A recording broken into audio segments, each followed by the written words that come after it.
This podcast is sponsored by nobody. Hey dudes, welcome to Splat from the Past, the only 80s themed horror sci-fi show where things can get totally radical. Now today is a really good one. I have gotten John Whitaker. John Whitaker, of course, he played Jody on Family Affair, the classic late 60s, early 70s sitcom. He also was on Sigmund the Sea Monsters, the Sid and Marty Krofft children's series. Yeah, he was a child actor in the 60s. He was in a lot of great stuff. He was on Bonanza, Lancer. He made his film debut in The Russians Are Coming, The Russians Are Coming. He was on Green Acres. He worked with Spielberg in one of his first movies, Something Evil. He played the title role of Tom Sawyer, in which another guest of mine, Jeff East, played Huckleberry Finn in that. And then he got out of the business, and then he went through some hard times with alcohol, and now he's an advocate for recovery and all that stuff. And we're going to talk about all that stuff today. He is going to be at the Hollywood Show April 15th and 16th. He's my third guest in the last few weeks to come on and promote that. So it's going to be a great talk today. And I also like to say happy birthday to my good friend Karen Richmond, who played Gidget in the 80s. I love you and I adore you, Karen. So yeah, here is my interview with John Whitaker.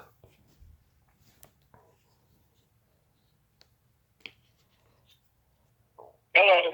Hey, John, welcome to the show, sir. How are you today? Great. How are you? I am just spectacular. This is such a great honor. Thank you for taking the time today. No problem. So, going back in time, you, of course, were a child actor. So, what age did you officially start acting? Well, they said I was acting before I came out of my mother's womb. But my first job was getting was an OK used car commercial for Chevrolet OK used cars, and that was at 3.5 years old. Wow, 3.5 years old. Were your parents in the business? No, my mother went to college as a drama and speech on the drama and speech teams. But nobody. My father's family comes from a long line of Irish tenors and musicians, but nobody did it for pay, basically. So it was commercials you started out in? Yes. And commercials. Yeah. And then I did some serial television, which right. Where they call it divorce court. Oh yeah. And then at 3.5, I was the first Scotty Baldwin, or 4, I was the first Scotty Baldwin on the long-running series soap opera General Hospital. Wow. So as far as commercials go, do you know what other products you endorsed? Oh yeah. There was a Mattel line of talking animals, and myself and Pamela and Ferdin. Oh yeah. Did Larry the Lion and Polly the Parrot. That's awesome. So you made your film debut in the classic, ironically named The Russians Are Coming. The Russians Are Coming. That's where you met Brian Keith, right? Correct, and that was at 5.5. Yeah, you were surrounded by all these legends. There's Carl Reiner, Alan Arkin in his first movie, Jonathan Winters, Eva Marie Saint. I mean, what stands out to you about working on the movie? Well, at the time, I had no idea that these people were who they were or would come to be. Mm-hmm. Right. But they were just nice people that were nice to me. And that's, as a child would look at it. Right. Do you remember anything about working with Norman Jewison? I don't remember anything specific, but I do remember in the film I play the little boy who runs up to the church steeple because he wants to see what's going on with his buddy. Right. And then he falls out of the steeple and gets stuck on the edge of the church beam by his belt buckle, which saves him from a 100-foot drop or so. Right. And that stops the Russians and the Americans from having their World War III at the time. Do you think you could do that again because there's another war going on? Oh, yeah. I would love to figure out some way to stop the Ukrainians or the Russians from invading Ukraine. But anyway, I do remember that Mr. Jewison was with us. Mm-hmm.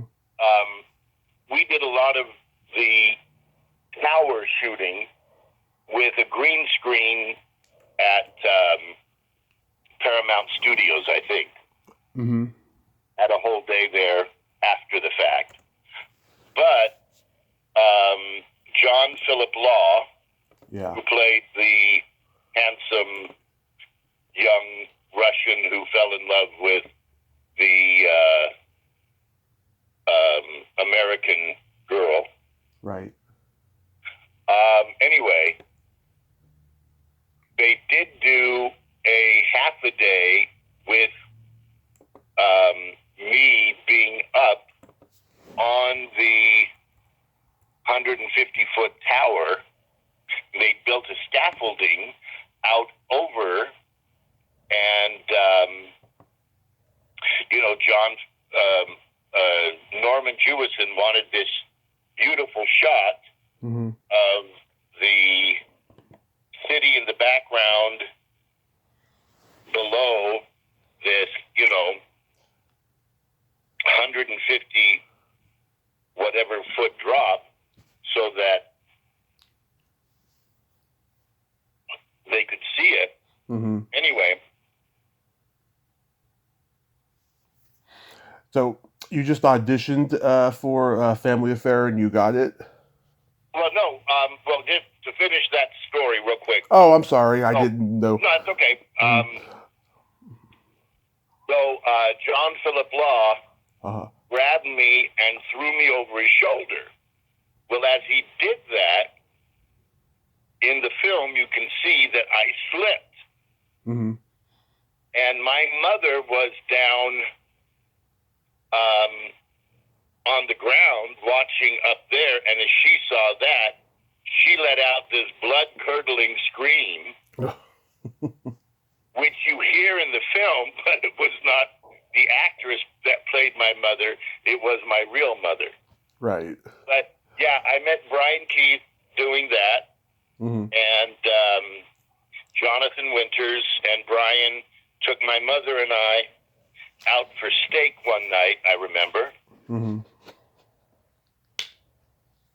And when, Brian came back to L.A. and was preparing to do the series, he told the producers that he wanted me to come in just to do a screen test so that they could see me, and he wanted me to play the part of a next-door neighbor or something, because the original script was for a 16-year-old sister, a 10-year-old brother, and a 6-year-old girl. Mm-hmm. And so I did come to the set for the screen test, and I was the only 6-year-old boy, because all the other boys were 10 and 11. Mm-hmm.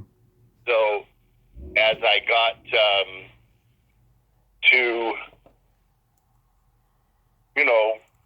screen test with, the different girls, when they saw Jody or Anissa and I together, they said, "This is it. This is now going to be twins." Wow. It was just like that, huh? Yeah, the magic of TV. Right. It's completely different nowadays, but wow, yeah, back then it's amazing how people got cast in things. Was the 5-year run a good experience overall?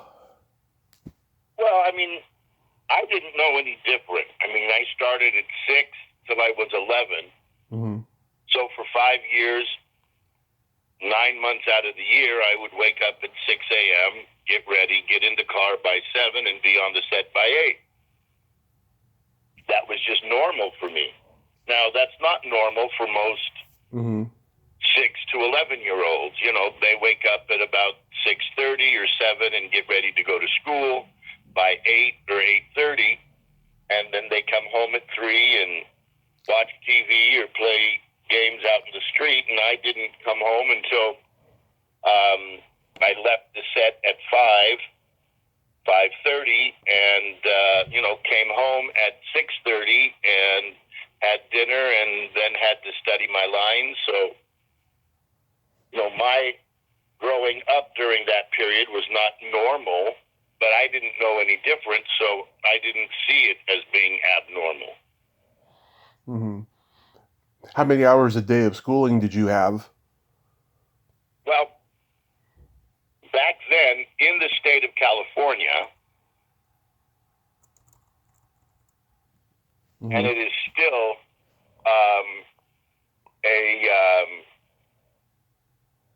it is still required today that any child under the age of 18 must have 3 hours of education on the set during regular school days. Now, if it's a holiday or a Saturday, then of course we don't have to. Right. But on a school day, Monday through Friday, we have to have a minimum of 3 hours of education. And that has to be broken up in no less than 20-minute spurts. Mm-hmm. Do you have any favorite episodes of the show?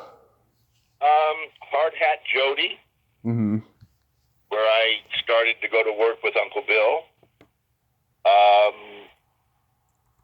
I liked To Roam with Love, which was the beginning of another series, but Yeah.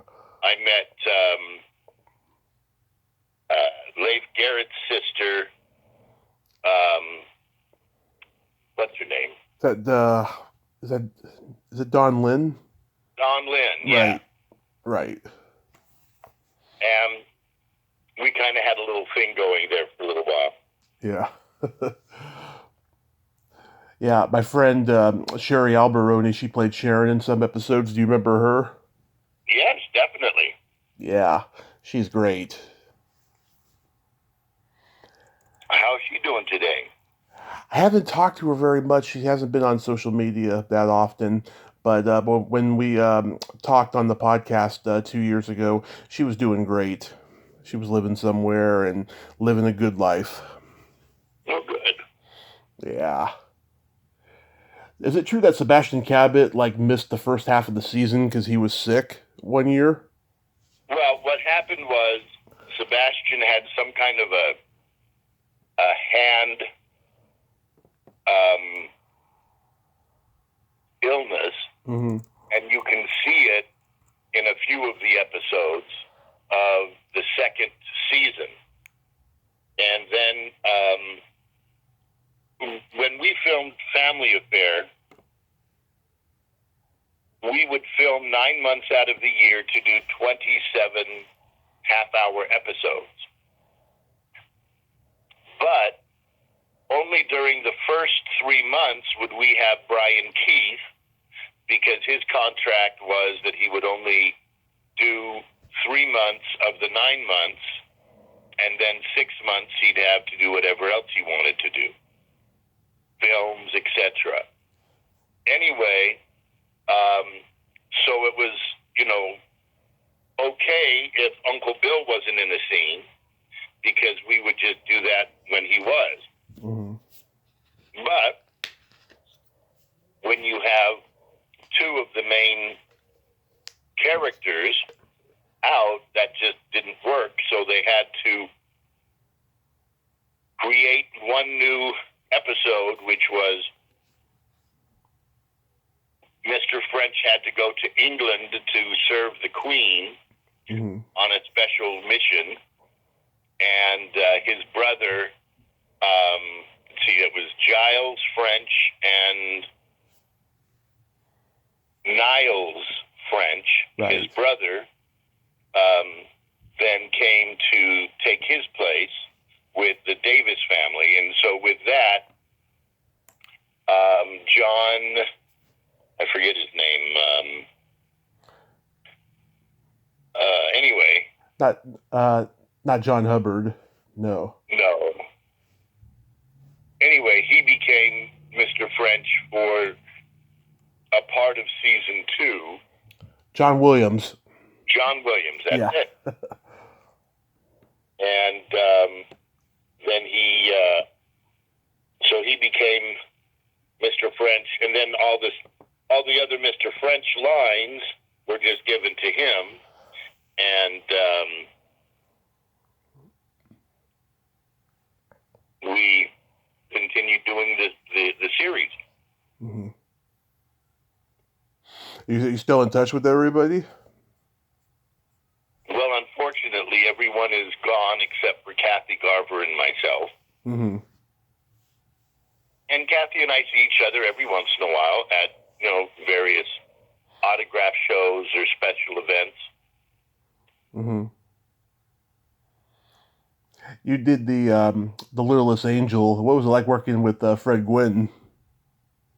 Well, of course, I had seen Fred Gwynn on The Munsters, which was one of my favorite shows. Yeah. And Butch Patrick had been on Family Affair and was a co-brother of my agent. I mean, we had the same agent. Mm-hmm. And filming or taping The Littlest Angel was extremely difficult, but it was fun. And he was a very, very nice man. And I remember Connie Stevens especially, because she was pregnant with her second daughter. And when we would be flying and she had the flying harness on, she would get down off of the harness and throw up into a bucket, and then get back up and then fly around and come back down and throw up into a bucket. What do you remember about E.G. Marshall? E.G. Marshall played God. Mm-hmm. And he was a kind gentleman. I didn't have a whole lot of interaction with God, except at the very end and at the very beginning of my death scene. But, as far as remembering, I don't have, great memories. But, looking at the pictures and all of that brings back some memories.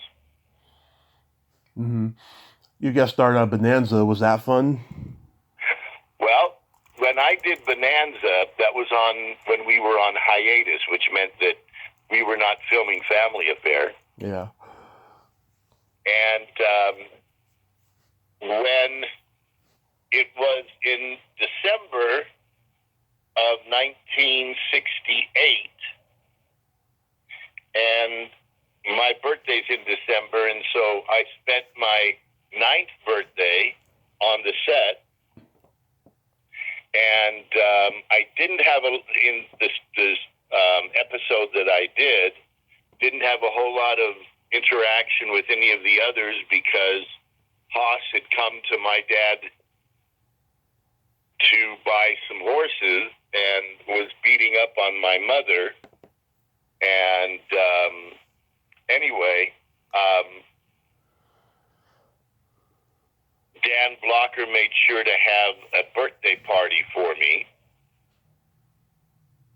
and for me to, he bought me chaps and a 10-gallon hat that looked like his, Mm-hmm. and, cake and ice cream and all of that. And I just thought that was pretty cool. I was a guest star, but made me feel like a big star. How about working on Lancer? Lancer was fun. I don't remember a whole lot. All during that year, probably 68, 69, I was the lone waif, orphan waif. So there was a lot of them. I did, 2 episodes of Gunsmoke, or in reality, 3 episodes of Gunsmoke, Mm-hmm. 1 episode, and then a 2-parter episode. Yeah, I think more people know now about Lancer than they ever have because of Quentin Tarantino's movie Once Upon a Time in Hollywood. I think a lot of the younger generation think he made it up. Right. Yeah. You got to be on an episode of Bewitched with Deacon Jones, football legend. Well, I never met Deacon because we didn't have any scenes together. Mm-hmm. And when you're a child, of course, if you are not on the set, you're in with the teacher. Right. But I remember vividly going on set and having butterflies in my stomach because I was going to meet the real Elizabeth Montgomery in person. Yeah. And as an 8 or 9-year-old boy, we were all in love with I Dream of Jeannie or Bewitched. Right. And, of course, now I'm on the set with her, and I get to see how the magic is done. Mm-hmm. And it was just lots of fun. And then, of course, I got to meet Erin Murphy and her sister, and we had a fun time. And then Erin and I picked up probably about 3 or 4 years later when I was doing a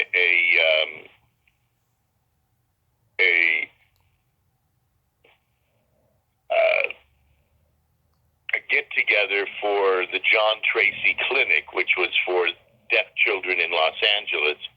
And Disney was one of their big benefactors. And we both went there, and then I took Erin out to lunch, and she remembers it because I paid with a check, and I signed the check, and they accepted it. And she thought, boy, he's important. You did a couple episodes of Green Acres. How was working with Eddie Albert and Zsa Zsa? Well,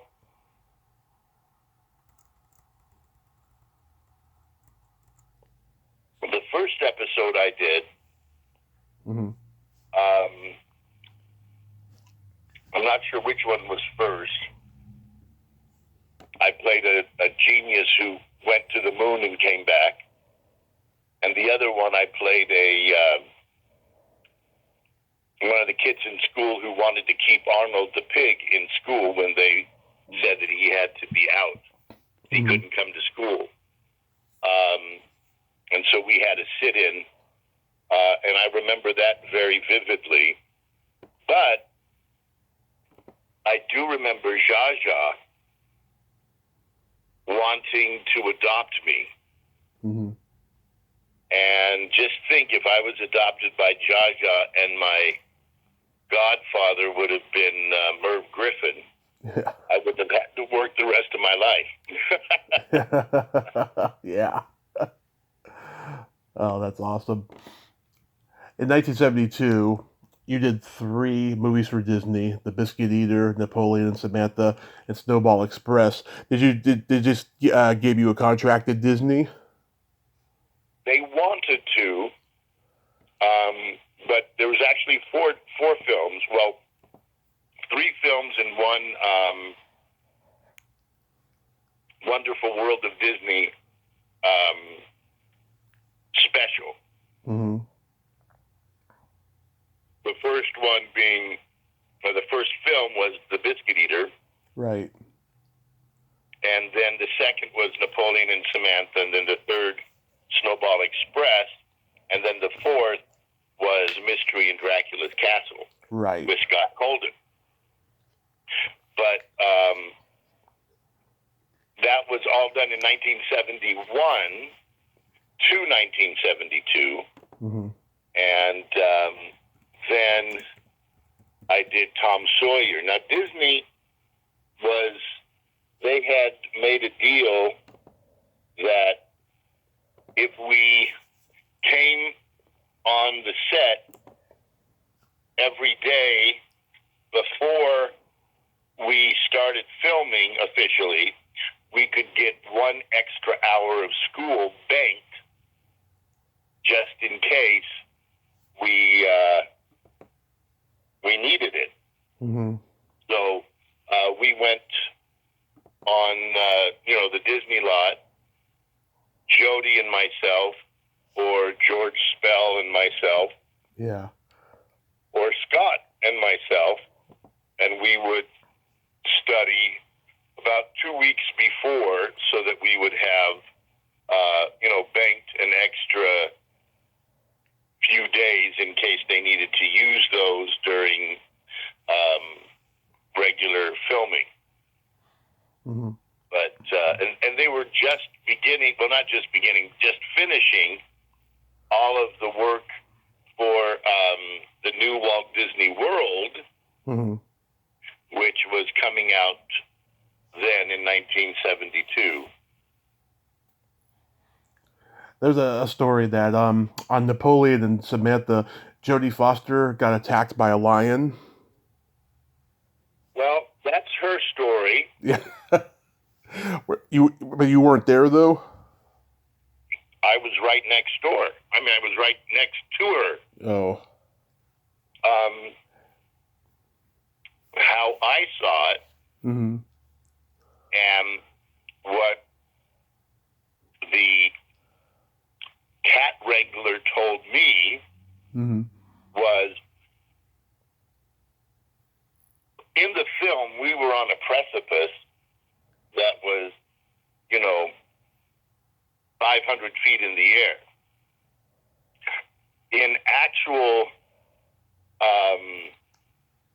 footage, we were about 8 feet up on a small ledge, Mm-hmm. and we would have fallen about 6 feet to the ground. And, I mean, there would have been somebody there to pick us up and to help us. And they had 2 lions. They had Major, who was the older lion, and they had Simba, that was the younger lion. Mm-hmm. And he would do all the stunts while Major just did the other stuff. Anyway, we had the younger lion at the point because it was kind of a narrow ledge.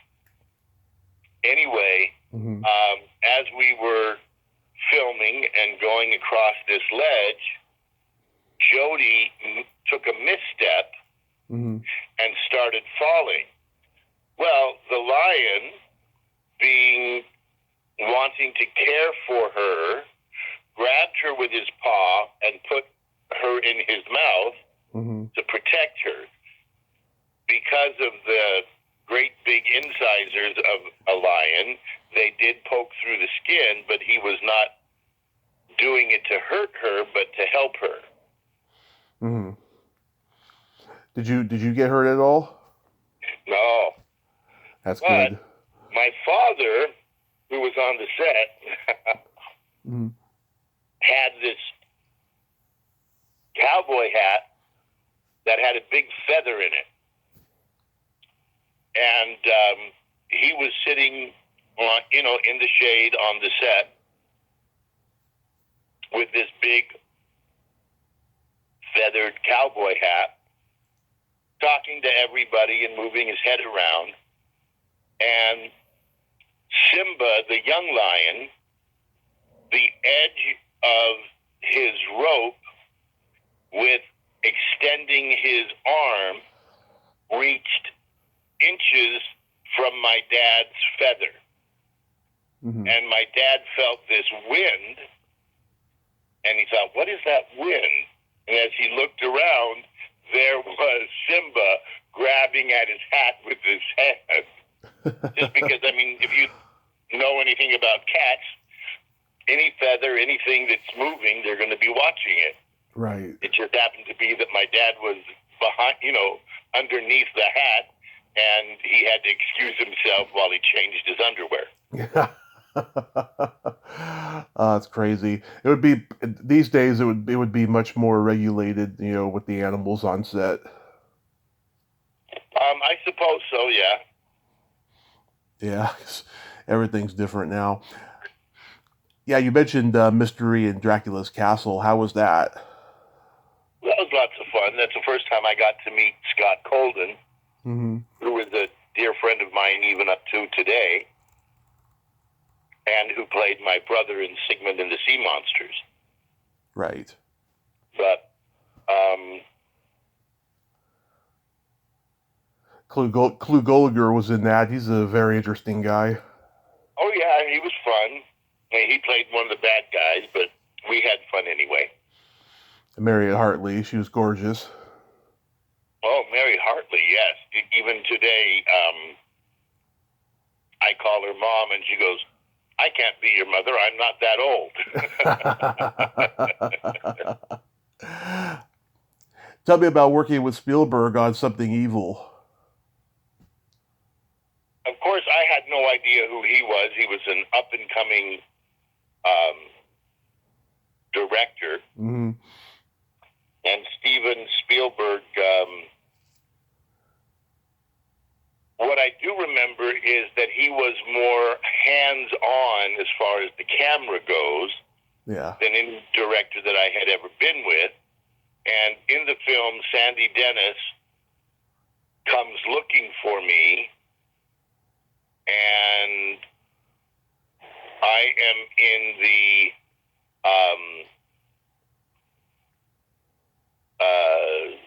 grape arbor.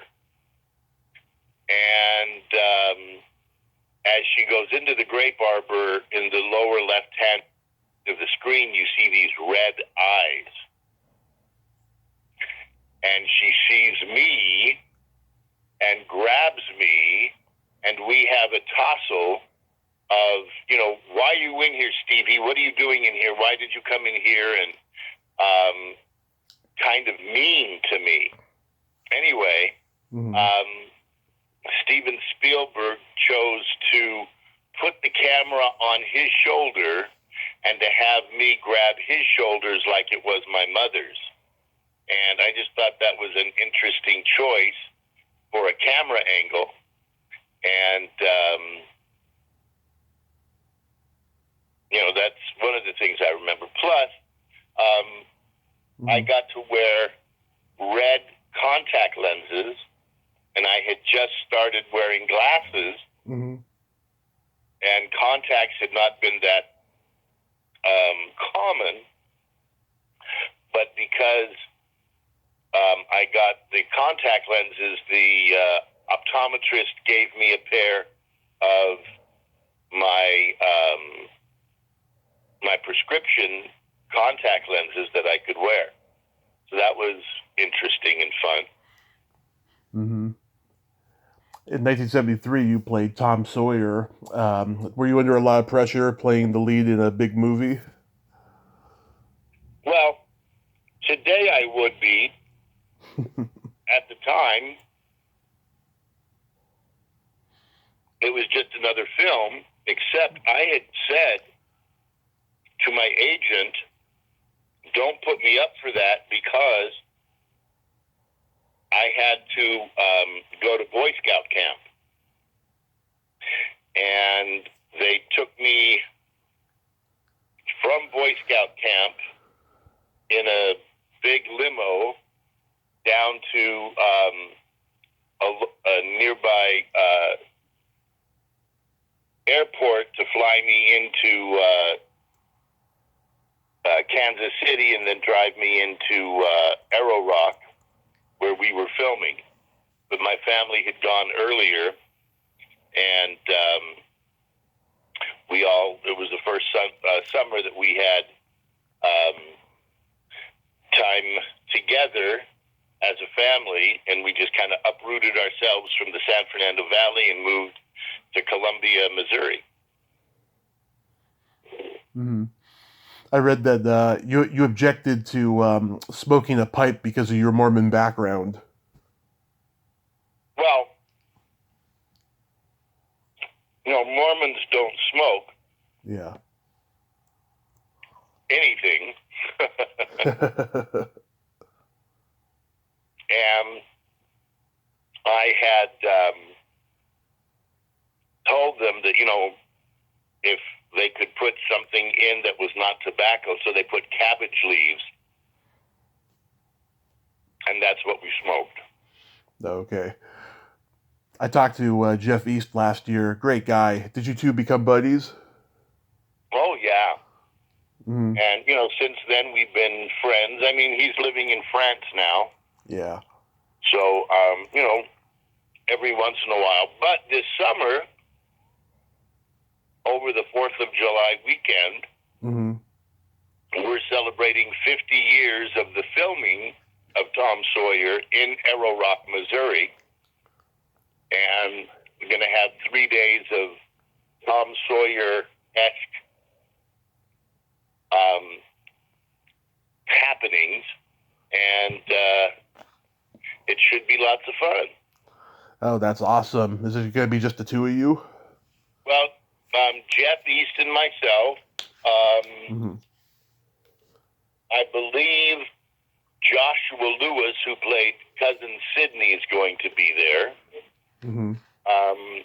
I'm not sure about Cousin Mary, but I think that the plan right now is to have the 4 of us, and they're going to have a big bring your own picnic lunch, mm-hmm. or a country style picnic there in the same place that we did the Tom Sawyer 4th of July picnic, and then at sundown they're going to show Tom Sawyer on a big screen outdoors. Oh, that's awesome. That's awesome. That should be a great event. Really looking forward to it. Yeah. So when you do Sigmund the Sea Monsters, were you a fan of the Krofft Brothers? I mean, I knew who they were, and I knew what they had done in the past. Mm-hmm. And that fall, before we started in April, I think, I had done my first scuba diving in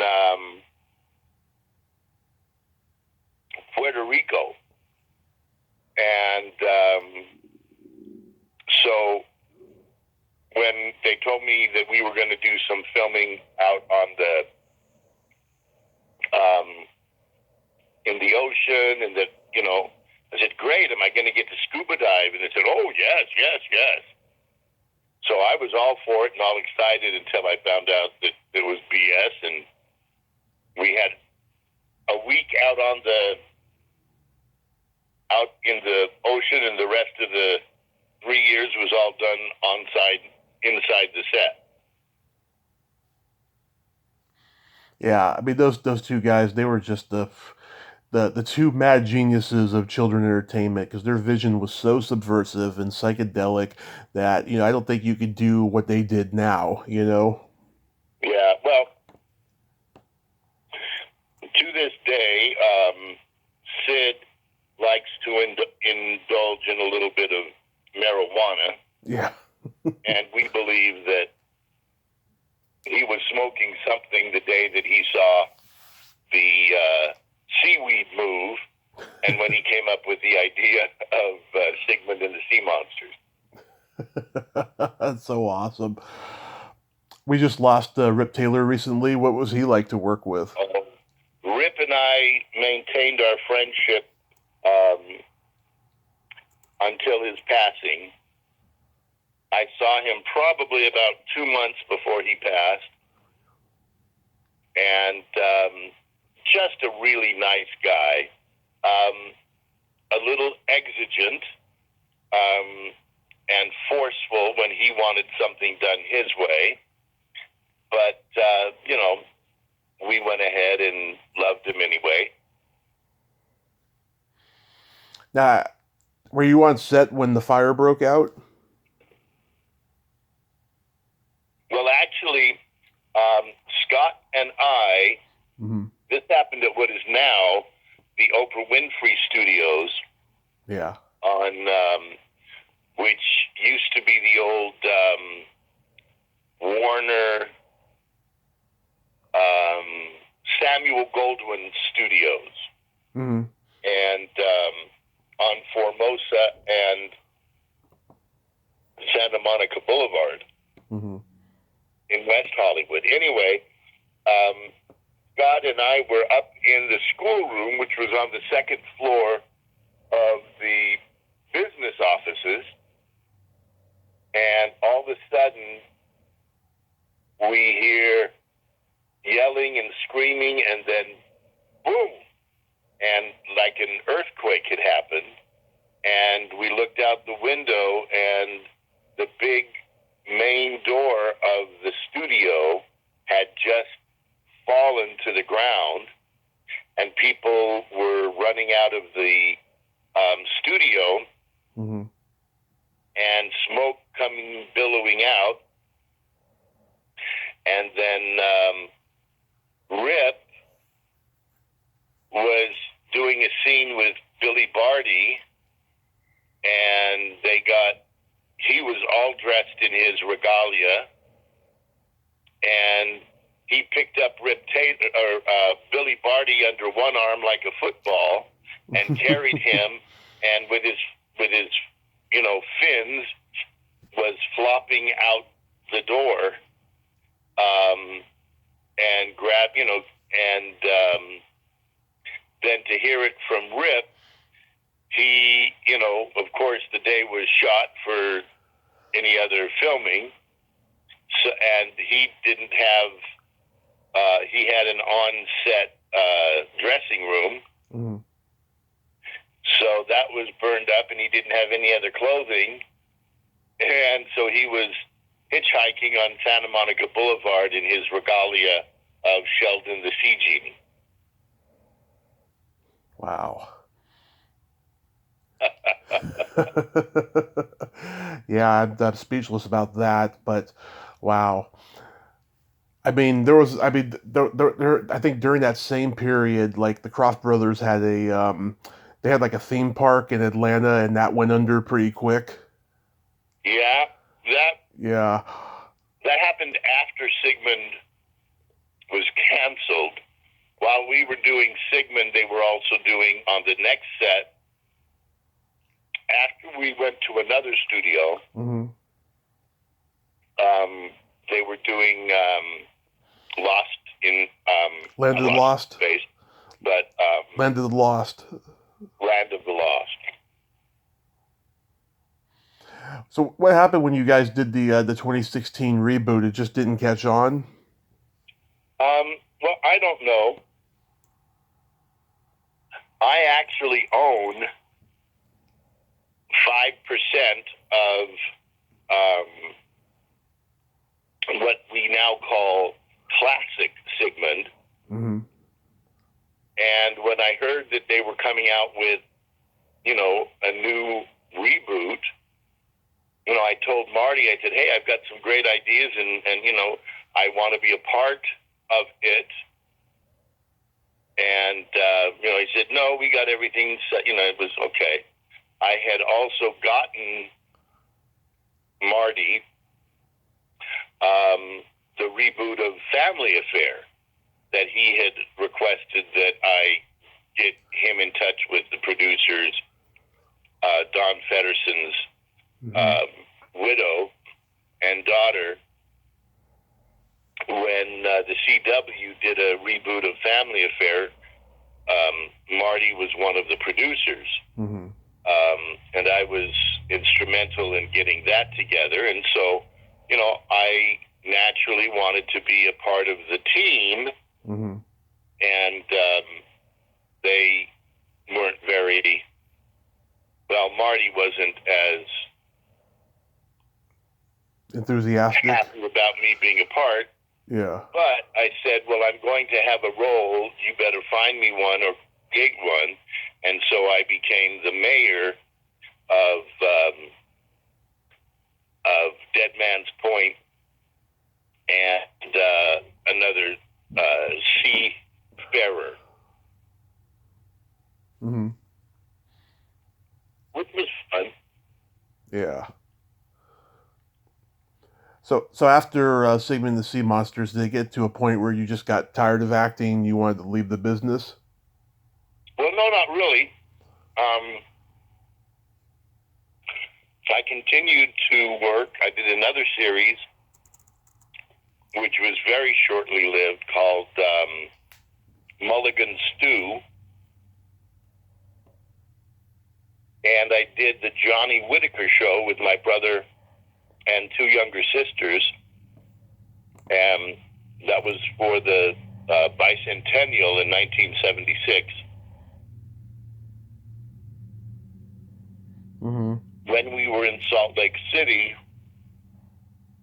I found out that Anissa had died with a drug overdose.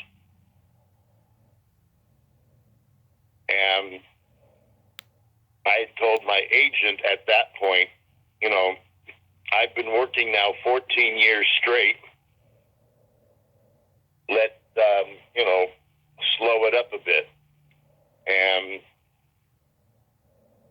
that's kind of what happened. And I went back to school, graduated high school, and then graduated, then started college. Then the Church of Jesus Christ of Latter-day Saints, or the LDS Church, Mormons, sent me on a mission to Portugal, where I was for 2 years. Mm. How long have you been in recovery now? Well, after coming back from my mission, Mm-hmm. I got married, decided to go back to school to Brigham Young University as a film and television communications major. My marriage went to hell. Mm-hmm. And I was upset. I met another young lady who I got involved with. She had a 4.5-year-old little daughter. Mm-hmm. She unfortunately died, the mother. Mm-hmm. And my divorce was final right after her funeral.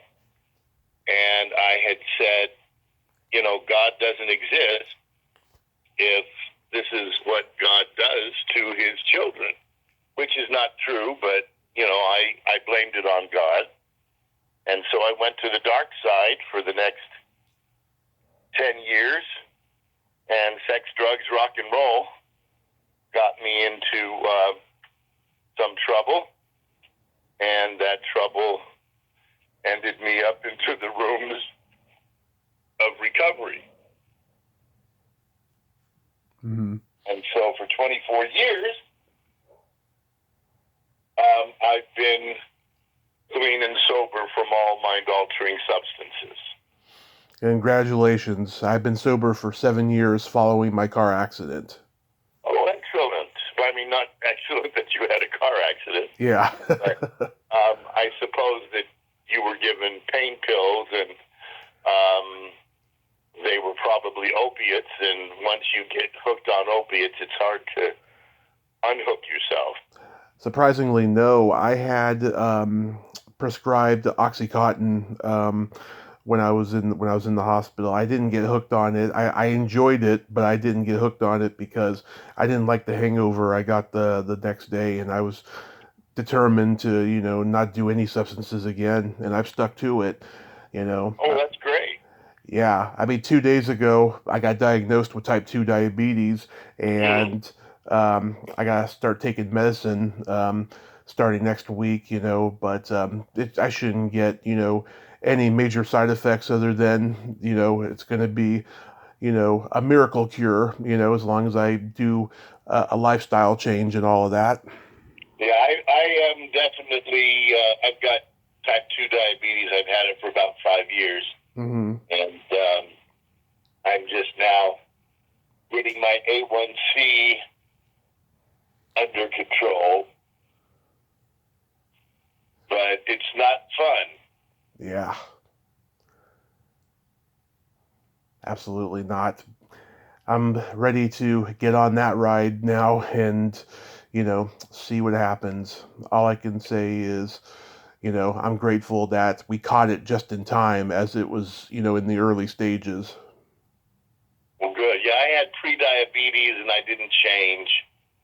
And then I got diabetes and I didn't change. And then I got diabetes with medication, and I started to change, but a little too late. So. Yeah, I was on the cusp of pre-diabetes, and I did change, and then the pandemic hit, and then I had to go back because I had no access to a gym. I just, had to eat a lot of crap and all of that. But yeah, no more going to change my ways. Yeah, that's what we have to learn. Absolutely. So April 15th and 16th, you'll be at the Hollywood Show in Burbank. Have you done that show many times before? Oh, yeah. And the fun thing about this one is that Marty Krofft will be there. Yeah. And Scott Colden and I will be together for the first time in many years for our fans. And we just got a 45-year special photo that we'll be selling our autographs on at the show, plus lots of other things, and an opportunity to chat with friends and fans, and lots of fun. Sharon Baird will be there too? Yes, Sharon will be there, and she played, she was one of the original Mouseketeers. Yep. And she also played Big Daddy. She was a puppeteer for Big Daddy in Sigmund and the Sea Monsters, and also Puffin Stuff's girlfriend in Puffin Stuff. Yep. And lots of other Krofft shows that she did the puppets for. Yeah, I talked to her just before I talked to Sherry Alberoni, and I'm very lucky I get to talk to those two Mouseketeers.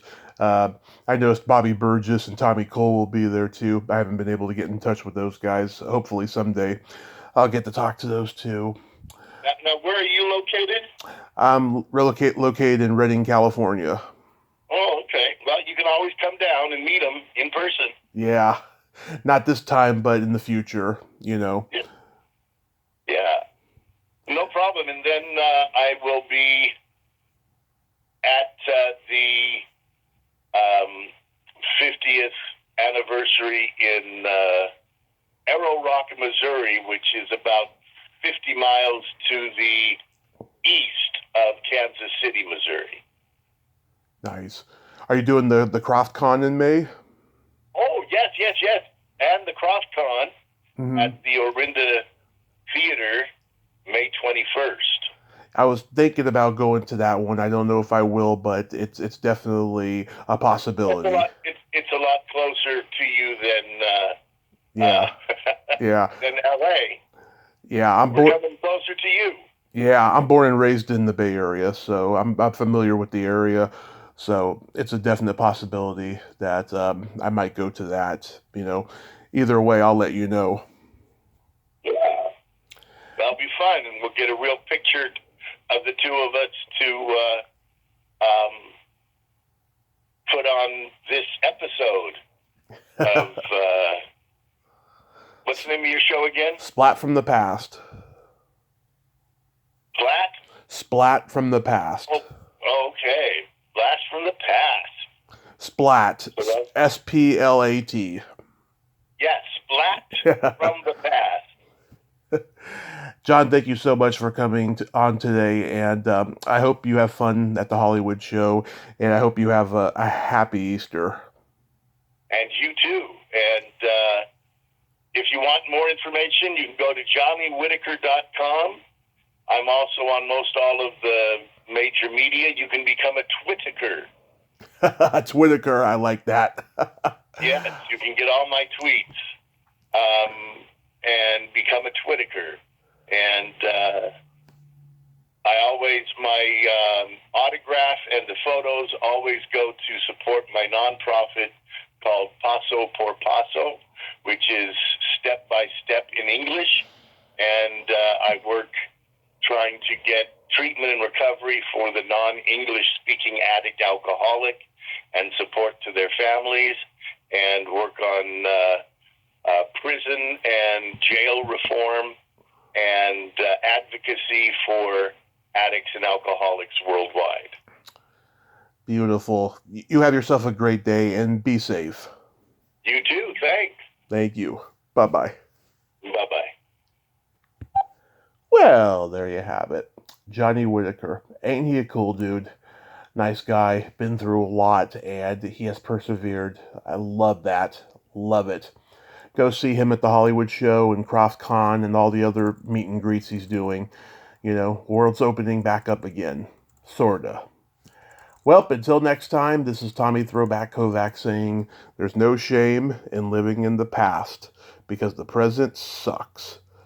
Later, dudes.